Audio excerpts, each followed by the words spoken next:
નમસ્કાર મિત્રો, આજે આપણે ધોરણ 11 અર્થશાસ્ત્ર એનું પહેલું ચેપ્ટર અર્થશાસ્ત્ર વિષય પ્રવેશ એનો ત્રીજો ભાગ જોઈશું. ત્રીજા ભાગની અંદર આપણે પ્રશ્ન જોઈએ, એકમલક્ષી અર્થશાસ્ત્ર અને સમગ્રલક્ષી અર્થશાસ્ત્રનો તફાવત.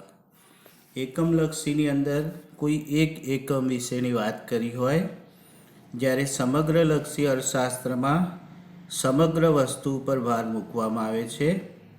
તો આપણે એના વિશે વિસ્તારપૂર્વક સમજવાનો પ્રયત્ન કરીએ. સૌથી પહેલાં આપણે એકમલક્ષી અર્થશાસ્ત્ર જોઈએ. તો જે અભ્યાસમાં અર્થશાસ્ત્રના એકમનો અભ્યાસ થાય છે તેને એકમલક્ષી અર્થશાસ્ત્ર કહેવામાં આવે છે. જેમ અહીંયા આપણે જોઈએ એકમલક્ષી, જ્યાં કોઈ એક સંસ્થા વિશેની વાત કરેલી છે, જ્યારે સમગ્રલક્ષીની અંદર આખી દુનિયા વિશેની વાત કરી છે. એમાં વધારે પડતા એકમો આવી શકતા હોય છે. એકમલક્ષી અર્થશાસ્ત્ર વિશે જોઈએ આપણે તો વસ્તુની કિંમત, કોઈ એક વસ્તુ વિશે વાત કરી. પેઢીની સમતુલા, કોઈ એક પેઢી અથવા પેઢીઓનો સમૂહ હોય છે. શ્રમિકની સીમાંત ઉત્પાદકતા, તો શ્રમિક કેટલું ઉત્પાદન કરી શકે, કોઈ એક શ્રમિકની વાત કરી છે. તો અહીંયા કોઈ એક એકમ વિશેની વાત કરવામાં આવી હોય, એક વ્યક્તિ વિશેની વાત કરવામાં આવી હોય અને જ્યારે તેનો અભ્યાસ કરવામાં આવે તો તેને એકમલક્ષી અર્થશાસ્ત્ર કહેવામાં આવે છે. એકમલક્ષી અર્થશાસ્ત્ર એ માનવીના આર્થિક વર્તનને સમજવામાં ઉપયોગી છે. તો માનવીનું આર્થિક વર્તન શું છે? તો માનવીનું આર્થિક વર્તન એવું છે કે આવક મેળવવી અને ખર્ચ કરવો. તો એને સમજવામાં એકમલક્ષી અર્થશાસ્ત્ર વધારે પડતું ઉપયોગી બની શકે, મહત્ત્વનું છે એમ કહી શકીએ આપણે. એકમલક્ષી અભ્યાસ પરથી આપણે સમગ્રલક્ષી નીતિ નક્કી કરી શકીએ. મતલબ કે એકમલક્ષી અર્થશાસ્ત્ર ઉપરથી આપણે સમગ્રલક્ષી અર્થશાસ્ત્ર ઉપર જઈ શકીએ છીએ. તો આ એકમલક્ષી અર્થશાસ્ત્રની વાત કરી, જ્યાં કોઈ એક એકમનો અભ્યાસ થાય છે, જેમ કે વસ્તુની કિંમત, પેઢીની સમતુલા, શ્રમિકની સીમાંત ઉત્પાદકતા વગેરે બાબતનો જે કંઈ અભ્યાસ છે એકમલક્ષી અર્થશાસ્ત્રમાં થાય. માનવીનો જે આર્થિક વર્તન છે એને સમજવામાં પણ ઉપયોગી બને છે. અને એકમલક્ષી અભ્યાસ પરથી આપણે સમગ્રલક્ષી અભ્યાસ યાની કે નીતિ નક્કી કરી શકીશું. તો હવે આપણે સમગ્રલક્ષી અર્થશાસ્ત્ર વિશે જોઈએ.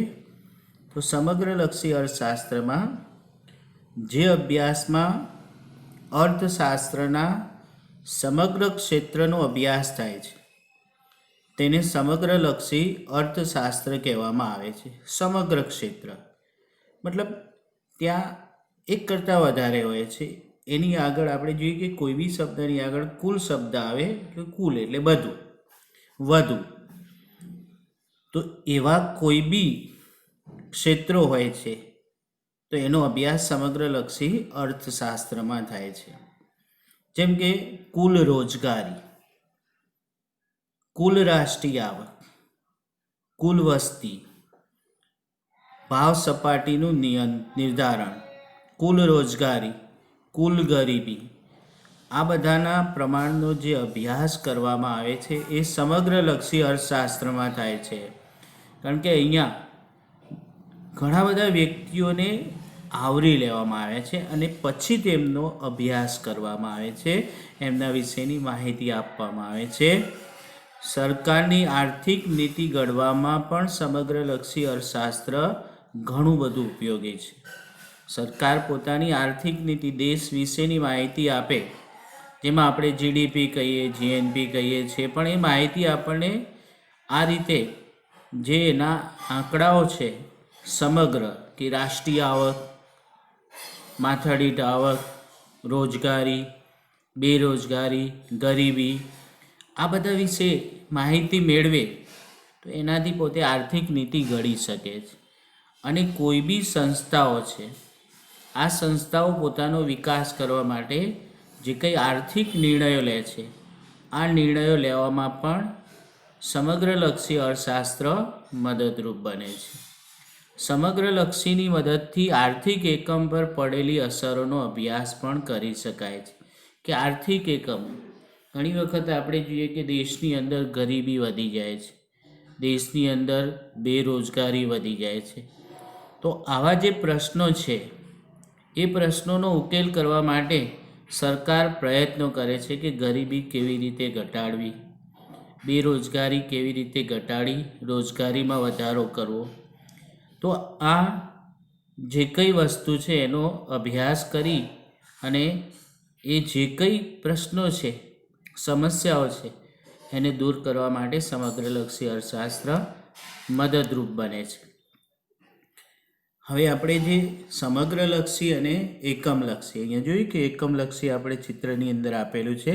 તો અહીંયા કોઈ એક વ્યક્તિની વાત કરી છે, અહીંયા પરિવારની વાત કરી છે, અહીંયા ધંધાદારી એકમની વાત કરી છે.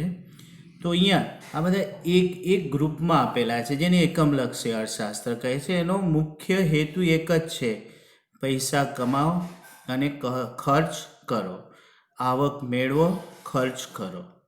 આ એકમલક્ષી અર્થશાસ્ત્ર છે. જ્યારે સમગ્રલક્ષી અર્થશાસ્ત્રની અંદર જોઈએ કે કોઈ બી દેશ પોતે આ બે વસ્તુ ઉપર વધારે આધાર રાખે, જીડીપી અને જીએનપી. જીડીપી મતલબ ગ્રોસ ડોમેસ્ટિક પ્રોડક્ટ્સ, કુલ ઘરેલું પેદાશ. જીએનપી ગ્રોસ નેશનલ પ્રોડક્ટ્સ, કુલ રાષ્ટ્રીય પેદાશ. તો આ બંને વસ્તુ છે જેમાં કુલ શબ્દ મેં પહેલાં કહ્યું હતું કે સમગ્રલક્ષી અર્થશાસ્ત્રમાં કુલ શબ્દ આવે છે. તો આ કુલ શબ્દ ઉપર આધારિત છે જે દેશના વિકાસની અંદર મહત્ત્વનું છે, તે એની ઉપર આધાર રાખે છે સમગ્રલક્ષી. બંને આપણે જે આગળ જોઈએ એના વિશે આકૃતિ દ્વારા સમજીએ તો એમાં આપણે સમજૂતી મેળવી એકમલક્ષી અર્થશાસ્ત્ર અને સમગ્રલક્ષી અર્થશાસ્ત્ર. હવે આગળનો પ્રશ્ન જોઈએ આપણે. આર્થિક માહિતીની રજૂઆત 3 રીતે કરી શકાય છે. તો આ 3 રીતો કઈ છે એ પહેલાં જોઈએ આપણે. સૌથી પહેલાં ભાષા દ્વારા વર્ણનાત્મક રીત, ભાષા દ્વારા વર્ણનાત્મક રીત. બીજો જોઈએ પોઈન્ટ, તો આંકડાઓ દ્વારા, અને ત્રીજો આકૃતિ દ્વારા. તો આ રીતે આપણે 3 રીત છે જેના આધારે આર્થિક માહિતી વિશેની રજૂઆત કરી શકીએ, એના વિશેની સમજૂતી મેળવી શકીએ. સૌથી પહેલાં જોઈએ ભાષા દ્વારા વર્ણનાત્મક રીત, જેમાં માંગના નિયમ દ્વારા સમજી શકાય. તો માંગના નિયમ દ્વારા સમજીએ તો વસ્તુની કિંમતમાં ઘટાડો થવાથી વસ્તુની માંગમાં વિસ્તરણ થાય છે. આ ભાષા દ્વારા આપણે બોલીએ છીએ અને વર્ણનાત્મક રજૂઆત છે, એનું વર્ણન કર્યું છે. આમાં કોઈ આકૃતિ નથી, કોઈ આલેખ નથી, કોઈ આંકડાઓ નથી, ખાલી આપણે બોલી ગયા. તો ભાષા દ્વારા આપણે વર્ણન કર્યું, જેમાં વસ્તુની કિંમત ઘટે તો વસ્તુની માંગ વધે, વિસ્તરણ મતલબ વધે છે. જ્યારે વસ્તુની કિંમત વધે તો માંગ સંકોચન પામે, મતલબ માંગ ઘટે છે. તો આ એક ભાષા દ્વારા તમને સમજાવવામાં આવેલું છે કે બંને વચ્ચે કેવો સંબંધ છે. તો બંને વચ્ચે વ્યસ્ત સંબંધ છે, ઘટાડો અને વિસ્તરણ, એ રીતે વધારો અને સંકોચન. બીજી રીત જોઈએ આંકડાઓ દ્વારા. તો આંકડાઓ દ્વારા જોઈએ તો આંકડાઓની અંદર કોષ્ટકમાં આંકડાઓ આપેલા છે, જે આપણે આગળ જોઈએ કે માંગ અને કિંમત. તો કિંમત અને માંગ, તો અહીંયા કિંમત અને માંગ બંનેના આંકડાઓ આપેલા છે. તો આંકડા દ્વારા સમજવાનો પ્રયત્ન કરીએ. તો સૌથી પહેલાં જોઈએ કે 20 રૂપિયાની કોઈ બી વસ્તુ છે, એની કિંમત 20 રૂપિયા છે. તો લોકો એ 20 રૂપિયાની વસ્તુ 20 એકમ જ ખરીદે છે. હવે એ 20 રૂપિયાની વસ્તુની કિંમત છે, એની કિંમત ઘટીને 15 થાય છે. તો એ જ વસ્તુની માંગ 20 હતી, જે વધીને 40 થાય છે. હવે પાછી એ જ વસ્તુ એની કિંમત 15 છે, ઘટીને 10 રૂપિયા થાય છે. તો માંગ જે 40 વધી હતી એમાંય પાછો વધારો થઈને 60 થાય છે. હવે પાછી 10 રૂપિયા જે કિંમત છે ઘટીને 5 થાય છે. તો માંગ વધીને 60માંથી 80 થાય છે. મતલબ કે જ્યારે પણ કિંમત ઘટે છે કોઈ બીની ત્યારે એ વસ્તુની માંગમાં વધારો થાય છે. એનાથી ઊંધું જોઈએ તો વસ્તુની કિંમત વધે તો માંગમાં ઘટાડો થાય છે. આંકડાઓ દ્વારા પણ આર્થિક માહિતી રજૂ કરી શકાય છે. જેમ કે કિંમત ઘટતા માંગ વિસ્તરણ. આ કિંમત ઘટે છે તો માંગ શું થાય છે? વિસ્તરણ મતલબ વધે છે. ત્યાર પછી જોઈએ આકૃતિ દ્વારા. આપણે જે આંકડાઓ જોયા એ આંકડાઓને આપણે આકૃતિ દ્વારા સમજવાનો પ્રયત્ન કરીએ, જે આપણને એકદમ સરળ પડશે. આકૃતિથી કોઈ પણ વસ્તુ આપણે આસાનીથી સમજી શકીએ છીએ. તો આર્થિક માહિતીની રજૂઆત આકૃતિ દ્વારા પણ થાય છે. આકૃતિમાં માંગ રેખા ઉપરથી નીચે તરફ જાય છે. જેમાં એક ચલમાં ઘટાડો થાય ત્યારે બીજા ચલનું વિસ્તરણ થાય છે. જેમાં આપણે જોઈ શકીએ કે આ જે માંગ રેખા છે ઉપરથી નીચે તરફ જાય છે. માંગ રેખા એ ઉપરથી નીચે તરફ જાય છે. જેમાં આપણે જોઈએ કે જેમ જેમ કિંમત વધતી જાય તેમ માંગ ઘટતી જાય છે, જે આકૃતિ દ્વારા આપણે સમજી શકીએ છીએ. હવે નવો પ્રશ્ન જોઈએ. આંકડાકીય માહિતીનું મહત્ત્વ જોઈએ. સૌથી પહેલાં સિદ્ધાંતોની આધારભૂતતામાં વધારો થાય છે. કારણ કે જે સિદ્ધાંતો છે, સિદ્ધાંત એ કોઈ બી આધારભૂત છે. સિદ્ધાંત ના હોય તો આપણે કોઈ કાર્ય કરી શકતા નથી. સિદ્ધાંત અનુભવ ઉપરથી, શોધખોળ ઉપરથી, નિરીક્ષણ ઉપરથી આ સિદ્ધાંતોની રચના કરવામાં આવેલી હોય છે. તો અર્થશાસ્ત્રમાં બે આર્થિક ચલ વચ્ચેના કાર્યકારણના સંબંધને તપાસીને સિદ્ધાંતો રજૂ કરી શકાય છે. બે ચલ છે, એક સ્વતંત્ર ચલ અને બીજું પરતંત્ર ચલ. આ બંને ચલ વચ્ચે કાર્યકારણ સંબંધ હોય છે. બંને ચલ વચ્ચે કાર્યકારણ સંબંધ હોય છે. એને તપાસવામાં આવે અને ત્યાર પછી સિદ્ધાંતોની રચના કરવામાં આવે છે. જેમ કે માંગનો નિયમ એક પ્રકારનો સિદ્ધાંત કહેવાય છે. આ સિદ્ધાંતોને વ્યવહારમાં ચકાસવા માટે આધારભૂત રજૂઆત માટે આંકડાકીય માહિતી જરૂરી છે. આંકડાકીય માહિતી ના હોય તો સિદ્ધાંતોની રચના કરી શકાતી નથી. સિદ્ધાંત ઘડી શકાતા નથી. દાખલા તરીકે વરસાદ અને ખેત ઉત્પાદક વચ્ચેનો સંબંધ. વરસાદ વધે તો ખેત ઉત્પાદકતા વધે છે.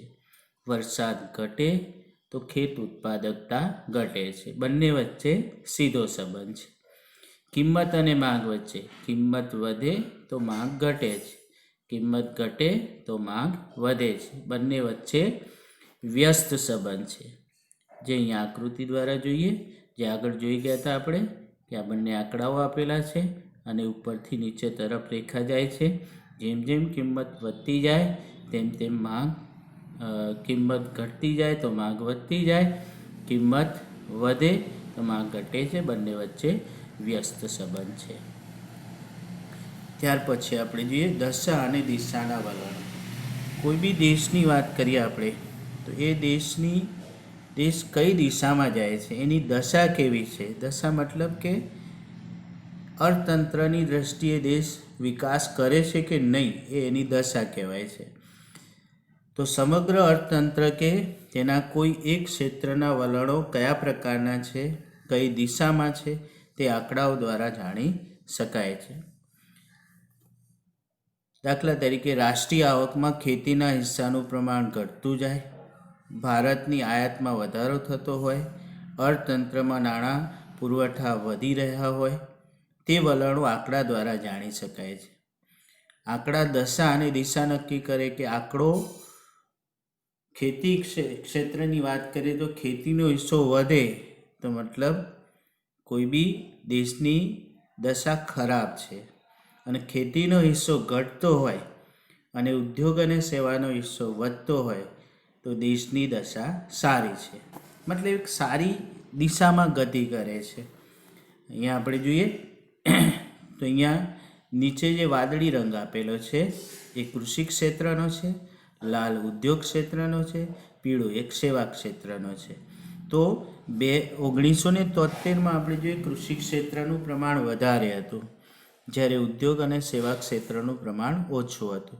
2003માં કૃષિ ક્ષેત્રનું પ્રમાણ ઘટી ગયું, ઉદ્યોગ અને સેવા ક્ષેત્રનું પ્રમાણ અહીંયા વધારે જોવા મળે છે. મતલબ દેશનો વિકાસ થઈ રહ્યો છે એવું કહી શકીએ છીએ. ત્યાર પછી સંક્ષિપ્ત રજૂઆત, કારણ કે કોઈ બી આંકડાકીય માહિતીને જો સંક્ષિપ્તમાં રજૂઆત કરવામાં આવે તો આપણે સરળતાથી સમજી શકીએ છીએ, અને આવી સંક્ષિપ્ત રજૂઆત આલેખ કે આકૃતિ દ્વારા કરી શકાય છે. તો આર્થિક અભ્યાસમાં લાંબા વર્ણનો કરતાં આર્થિક બાબતોની સંક્ષિપ્ત અને પ્રતીકાત્મક રજૂઆત માટે આંકડાકીય માહિતી અને આલેખો ખૂબ જ મહત્ત્વના છે. આલેખ દ્વારા સંક્ષિપ્ત રીતે રજૂઆત કરી શકાય, સામેલા વ્યક્તિને સમજાવી શકાય છે. એનો મતલબ કે આપણો સમય બી જે બગડતો હોય છે ઓછો થઈ શકે, અને સમજનારનો સમય પણ ઓછો થઈ શકે. કોના દ્વારા? આલેખ દ્વારા. છેલ્લે તુલનાત્મક અભ્યાસની વાત કરીએ તો આંકડાકીય માહિતીનો ઉપયોગ તુલનાત્મક અભ્યાસ માટે ખૂબ ઉપયોગી છે. તુલના એટલે તફાવત. સ્થળ અને સમય રીતે તુલના આંકડાઓ દ્વારા થાય. સ્થળ મતલબ બે દેશ વચ્ચે, અને સમય મતલબ વર્ષ છે. દેશની વાત કરીએ તો ભારત અને જાપાનની માથાદીઠ આવક. સમયની વાત કરીએ તો 1991માં વસ્તી ગણતરી અને 2001ની વસ્તી ગણતરી, હવે 2011માં આવશે. તો આ બધી જે વસ્તી ગણતરીના આંકડાઓ છે એના આધારે આપણે એ કહી શકીએ કે ભારતમાં દર 10 વર્ષે વસ્તીમાં વધારો થાય છે. તો આ તુલના કરી છે, વર્ષની તુલના કરી શકાય, દેશની તુલના કરી શકાય, આવી ઘણી બધી તુલનાઓ આંકડાઓ દ્વારા કરી શકાય છે.